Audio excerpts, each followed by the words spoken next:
Hello students, आज हम करने जा रहे हैं फैक्टर्स अफेक्टिंग लोकलाइजेशन। किसी इंडस्ट्री की लोकेशन के लिए कौन सा स्थान ज़्यादा सूटेबल है, उसका चुनाव करने के लिए बहुत सारे फैक्टर्स को ध्यान में रखना पड़ता है। एक इंडस्ट्रियलिस्ट के लिए जानना बहुत ज़रूरी है कि उसको किस लोकेशन पे अपनी इंडस्ट्री सेटअप करनी है कि उसकी कॉस्ट कम से कम आए। तो इन फैक्टर्स को हम वन बाय वन डिस्कस कर लेते हैं।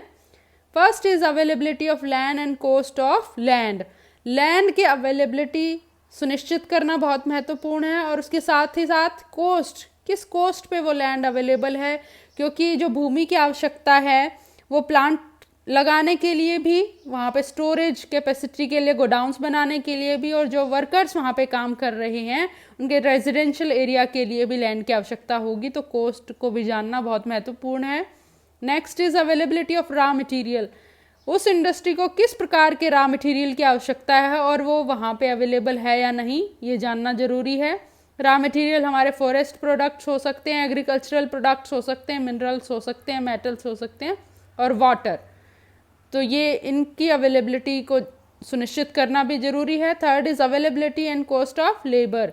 लेबर, स्किल्ड भी और अनस्किल्ड भी लेबर अवेलेबल कितनी है और उसकी कॉस्ट कितनी है, क्योंकि लेबर एक इम्पॉर्टेंट इनपुट होता है प्रोडक्शन में। Next is availability and cost of capital. Capital भी इम्पॉर्टेंट इनपुट है, क्योंकि कैपिटल की बहुत ज़्यादा आवश्यकता होती है इन्वेस्टमेंट के लिए, फर्दर इनोवेशंस के लिए। तो वो कैपिटल की अवेलेबिलिटी उस एरिया में कितनी है और उसकी कॉस्ट क्या है, वो ध्यान में रखना ज़रूरी है। Next is availability and cost of power.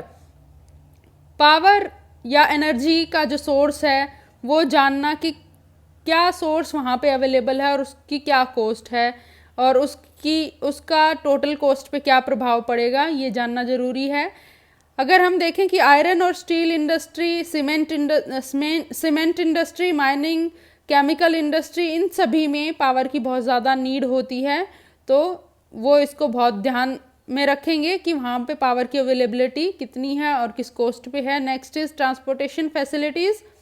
Transportation facilities किस प्रकार की हैं, रोड ट्रांसपोर्टेशन फैसिलिटीज़ हैं या वाटर ट्रांसपोर्ट की फैसिलिटीज़ हैं, एयर ट्रांसपोर्टेशन की फैसिलिटी है और किस कॉस्ट पे है, वो भी जानना ज़रूरी है। और अगर एक्सपोर्ट इंपोर्ट से संबंधित वो प्रोडक्ट है, उसके लिए अगर रॉ मटेरियल के लिए इंपोर्ट करना पड़ रहा है या फाइनल प्रोडक्ट को एक्सपोर्ट करना पड़ रहा है, तो वो वाटर ट्रांसपोर्ट वहाँ पे डेवलप होना बहुत ज़रूरी है। Next is availability of social services. Social services जैसे education, health, entertainment, housing facility, ये एक बेसिक नीड के जैसे काम करती हैं कि एजुकेशन और हेल्थ, वहाँ पे जो वर्कर्स काम कर रहे हैं उनकी फैमिलीज़ के लिए किस प्रकार की सोशल सर्विसेज अवेलेबल हैं।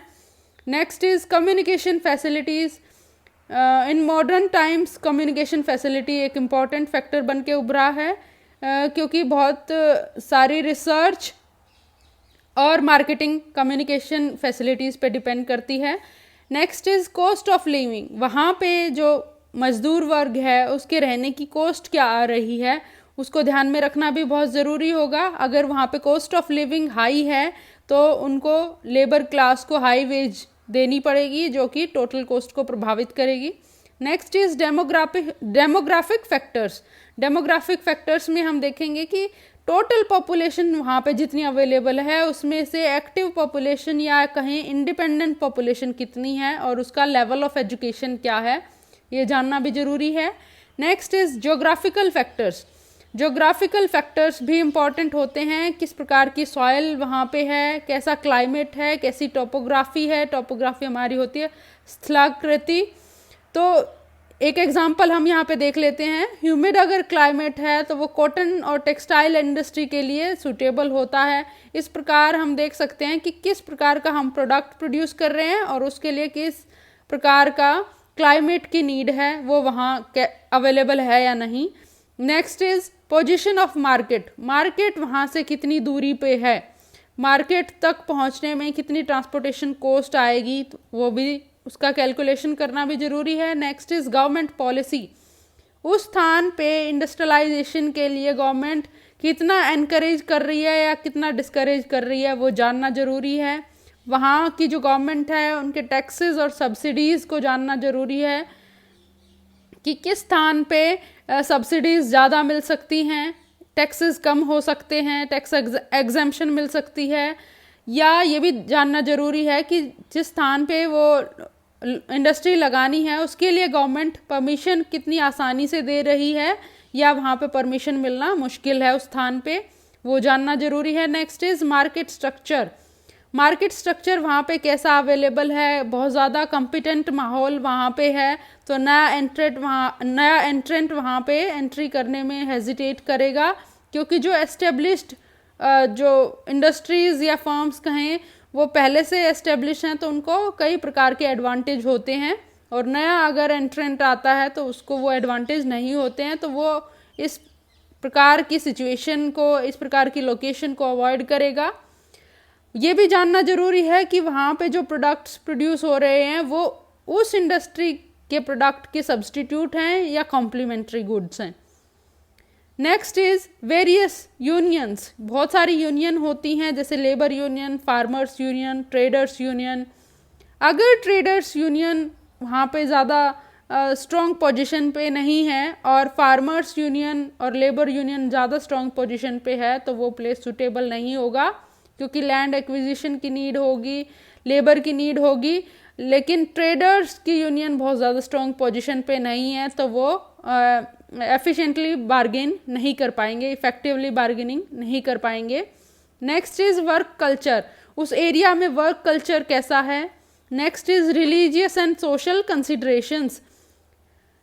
कुछ स्थान ऐसे होते हैं जिनका संबंध रिलीजन से बहुत ज़्यादा होता है, तो वहाँ पे किस प्रकार के प्रोडक्ट्स को प्रोड्यूस किया जाए। जैसे वहाँ पे मूर्ति बनाई जा सकती हैं, नेकलेस बनाए जा सकते हैं, शंख बनाए जा सकते हैं, तो वहाँ पे उसकी डिमांड कितनी होगी वो प्रभावित होगा रिलीजियस एंड सोशल कंसिडरेशन से। Next is external economies.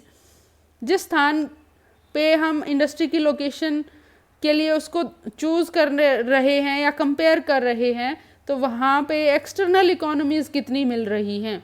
External economies ही हमारा कारण बनती हैं एग्लोमरेशन का या सेंट्रलाइजेशन का या केंद्रीयकरण का, कि एक ही स्थान पे बहुत सारी इंडस्ट्रीज़ वहाँ पे डेवलप हो जाएं एक ही प्रकार की, अलग अलग प्रकार की। वो डिपेंड करता है एक्सटर्नल इकोनॉमीज़ पे। Next is strategic consideration.